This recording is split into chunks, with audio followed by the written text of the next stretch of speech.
Okay, let's call to order Safety and Public Works, City of Brainerd. It is Monday, June 3rd, 2024, 7:30 PM in council chambers.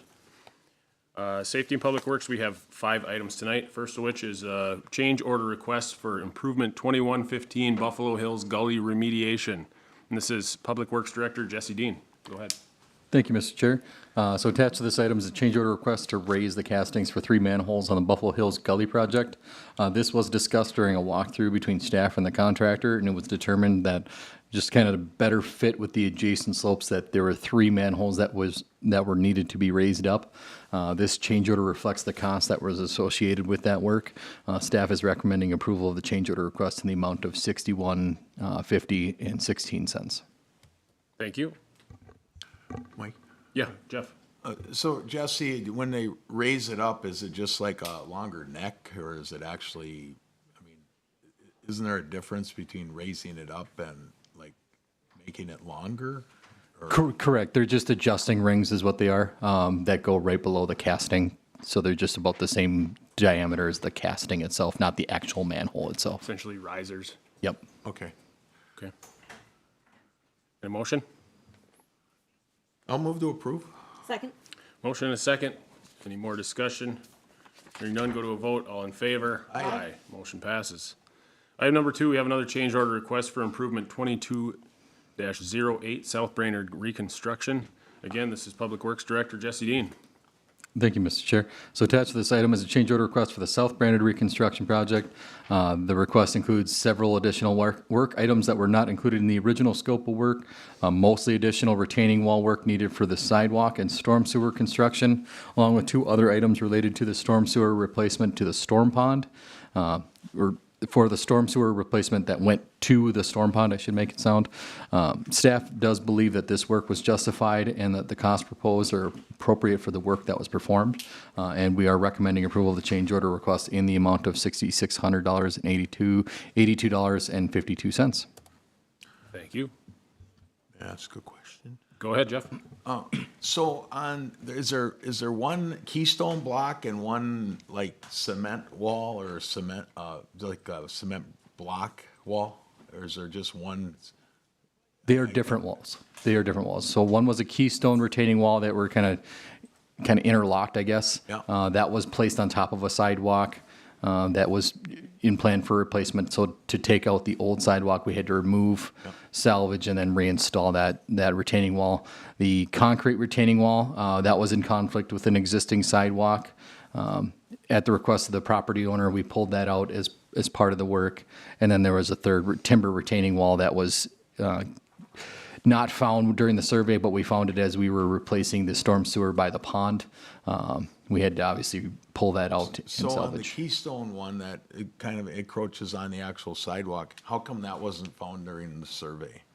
We thought that we would be able to get the sidewalk out. We didn't realize it was right directly on top of the sidewalk. Oh, okay. Well, and then the other cement block wall, that was a request of the property owner? Partially a request of the property owner. It was leaning quite a bit.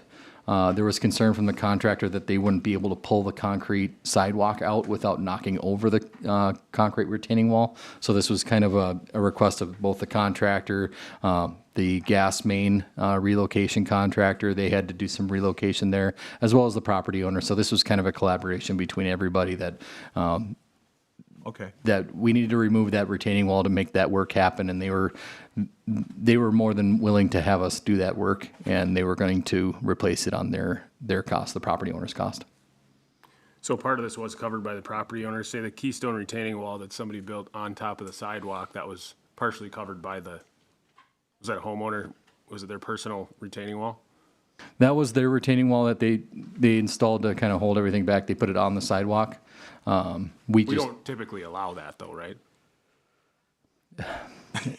I guess I couldn't tell you. I mean, if that, it was probably there for a long time. It was probably there for a very long time. I couldn't tell you if they got permission at some If somebody at were to point. do that now and somebody were to see it, we would make them move that. We would prefer them not to put it directly on the sidewalk. Right. Okay. But I guess we could make an exception for the current situation.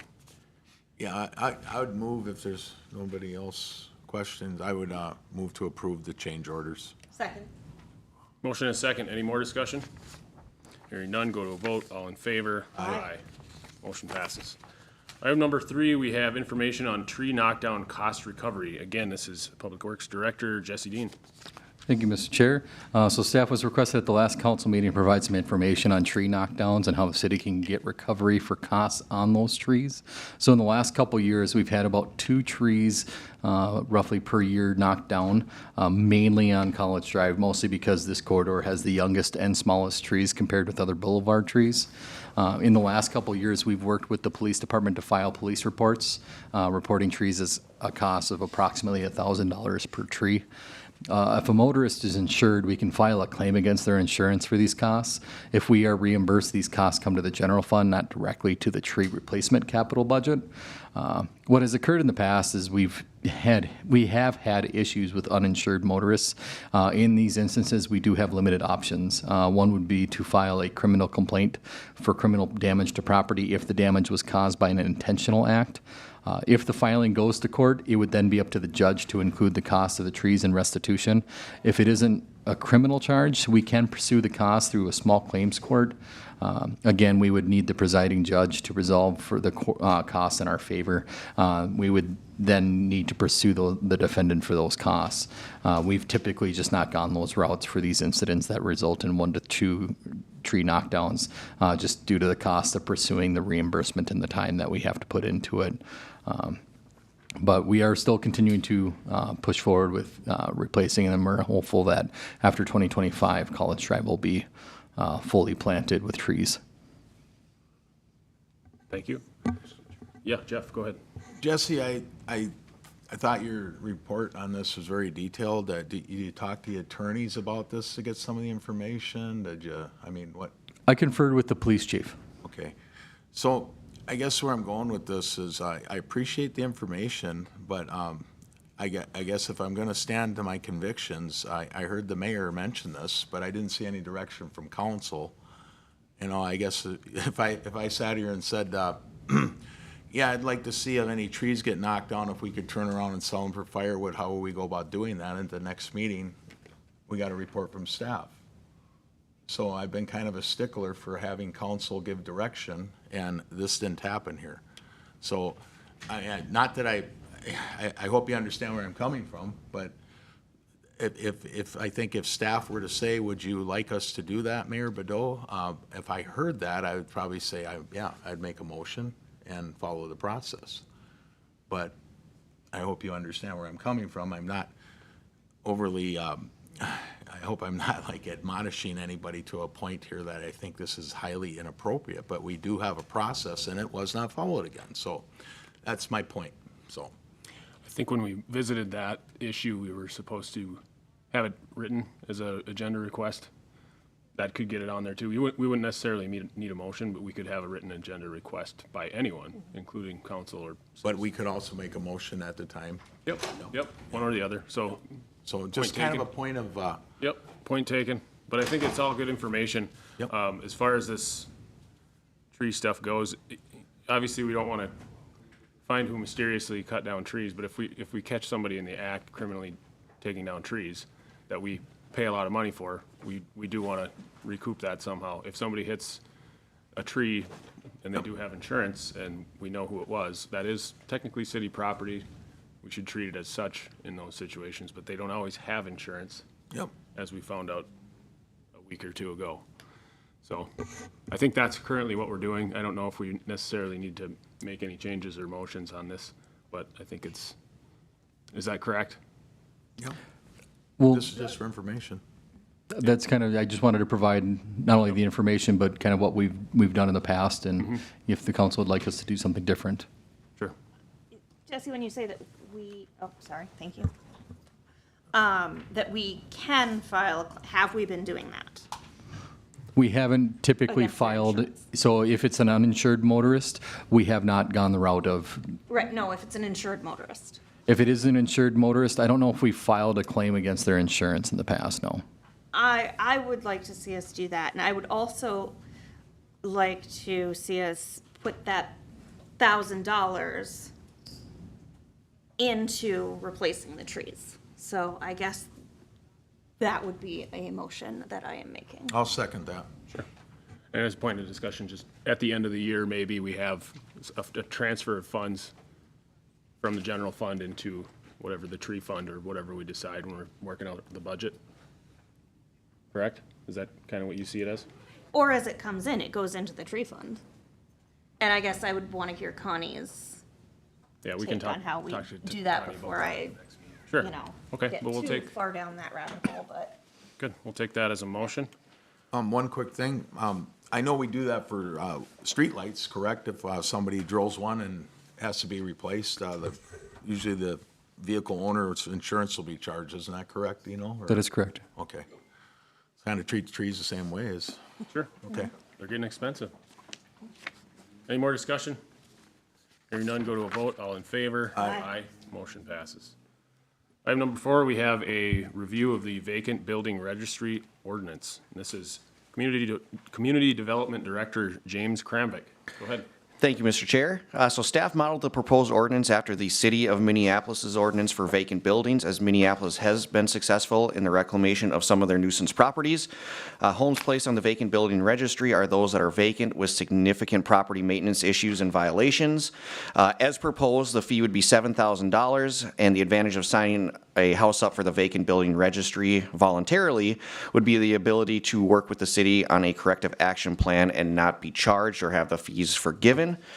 Staff did not include it in the ordinance, but did consider an additional penalty for not signing up voluntarily. That's not in the proposed ordinance. The registry would help homes that are repairable. There's still a condemnation process for severely damaged homes, severely damaged fire homes. Possible homes placed on the registry are those that have been abandoned due to a deceased homeowner with next of kin that just kind of let the property stay. Those with minimal fire damage that are just kind of left there in an unrepaired status, but they're still planning on repairing it. And those that are undergoing constant construction and, you know, kind of sitting there and not being completed. And just kind of as note, the appeal process would follow the same rules that were revised in section 320, which makes the city council the authority. And with that, I can answer any questions. That's what I wanted to ask you about. It says, the administrative hearing procedure shall follow the procedure pursuant to section 320-1.19 of the city code. That is that in this room, That would be like we do with some of the other things? Yep, so if some of you were to appeal a citation, that's now the process that we looked at before. It was, the city administrator had to keep a list of attorneys that they could be selected from to hear the appeal process. Now that has been revised, that city council would hear the appeal process. So In public works would. Yeah, I think maybe that's how it was written in there. everything else would essentially be handled administratively. None of this would have to come through Safety and Public Works to get on the registry unless. You know, unless that's, I believe I would bring this one to Safety and Public Works if we wanted to add a building to, you know, maybe it could be specifically added to the ordinance before placing it on there. It needs approval from Safety and Public Works. That was my intent, that because it is such a large number, that we would bring it to Safety and Public Works for Safety and Public Works to bring it on the vacant building registry. Okay, so some of this stuff, I like it coming here. It gets it out there in the public that this is on the registry and it's at least mentioned. But then there's other stuff we've moved away from bringing in here because, you know, with snow removal and different things like that, grass cutting, and it just speeds it up by not having to bring it in here. So maybe we eventually do move to that. So I don't know if we really want to put it specifically in the ordinance, maybe just, I guess Yeah. I could see just bringing it in here in the beginning and then deciding whether or not that's necessary later on. Yeah, and there could be a discussion from that if council would, you know, from a staff perspective, how we would review these is obviously we're looking at multiple maintenance issues. Property maintenance, things aren't getting completed. Say the lawn's not being mowed, hasn't been mowed for, 2 years. We have some of those properties out there. And then we also look at the power usage. So that's really the criteria that we're looking at, for putting on Safety and Public Works. It could be part of a report, and staff just places them on there. I guess I could get some direction from Safety and Public Works on what you'd like us to do with that. Sure. Jeff, did you have comments? Yeah, why the number 7, was it 7,000 even, I forget? You know, that is what Minneapolis has been using. You know, our previous one, we stopped at 2,000 for certain ordinance violations. There's a lot of people that just kind of ignored those. 7,000 does seem to be a pretty, you know, substantial penalty. You know, we probably have maybe around 5 of these homes. And some of them, you know, there are next of kin that just kind of let these properties sit there. They'll be assessed, you know, for some of the, the vehicles and grass, and then we go and mow them. The $7,000 is quite a large number. The city of Minneapolis, I think, was even considering raising it because there are properties that people are still not responding to, but there has been some success with it. I would like to see us amend that to, in the spirit of the dispensaries, $4,240.20. How does that sound? I don't have, I get it. I don't have a problem with the number 7,000. I think it's an attention grabber for anybody who's doing this. Kind of shocks you. What we're looking to do is get these people to either fix the maintenance issues. Yep. Excuse me. Fix the maintenance issues, and or if you're not going to do that, sell the house, put it up for sale. And that was a question I had. My daughter actually had in talking about this. She's 8. She said, "What if the house is for sale?" So I told her if they're maintaining the house and it's vacant, then it's fine. We do have some of those for sale right now. You don't always see the grass getting cut. You might see some paint chipping off and different things happening like that. So there's probably some leeway there, but You didn't tell her to go ask her mother? she was there too. She just looked at me. The way it usually goes. But I think I'm comfortable passing this forward as it is. Yeah, I was being facetious, of course. Okay. I think you knew that. Okay, I'll move that we go along with the staff's recommendation here. I think there was a recommendation, wasn't there? Yep, the recommendation would be to move it to the next city council meeting as a first reading. Okay. So I'll second that. All right, motion and a second. Any more discussion? Hearing none, go to a vote. All in favor? Aye. Motion passes. On to the next, we have direction on active code enforcement. This is again, Community Development Director, James Krambeck. Yes, thank you, Mr. Chair. So staff is bringing one property before the committee for review and looking for direction from the councils how to proceed with the case. This was for excessive junk and debris in the yard. Our code enforcement official did go and take a look at this today, and it was noted by the property owner that the junk and debris has been cleared. The last remaining item is the one mattress against the house. So with that, staff is recommending an ordered correct letter, a 10-day ordered correct letter to remove the mattress. And if that did not occur, obtaining a search warrant to abate the nuisance at 320 A Street North. The property owner did say that that should be removed within a day. We are currently working through a grass issue on there. I believe they said that that would be cut within the next couple of days as well. With that, I can answer any questions. I have no questions. You guys have any questions? I move that we follow staff's recommendation on this one. Second? Motion and a second. Any more discussion? Hearing none, go to a vote. All in favor? Aye. Motion passes. We can adjourn.